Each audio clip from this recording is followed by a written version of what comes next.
Night क्लबों में जाऊं, बहुत कुछ हो सकता है ना। तभी तो दुनियादार लोग ये कर रहे होते हैं, वो शादी और बच्चों के बखेड़ों में नहीं पड़ते। लेकिन अल्लाह ताला क्या करता है, देखने में जो चीज अय्याशी लग रही होती है, हकीकत में वो अय्याशी नहीं होती।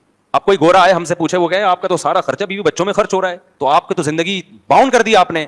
हम उसको क्या जवाब में कहेंगे, भाई ये जो हमने जिंदगी बाउंड की है, इसमें जो हमें खुशियां मिल रही हैं वो आपके नाइट क्लबों की खुशियों से, जो एक रात की थोड़ी देर की खुशी होती है ना, उसके बाद वो ये जा और वो जा, वो तो एक भूत सवार होता है शहवत का। तवाइफों के पास जो लोग जाते हैं वो तो एक थोड़ी देर की ठरक होती है, उसके बाद वो ठरक अगले दिन और बढ़ चुकी होती है, फिर कोई नहीं चाहिए होती है इनको, फिर कोई नहीं चाहिए होती है। तो ठरक का दुनिया में मेरे भाई कोई इलाज नहीं है।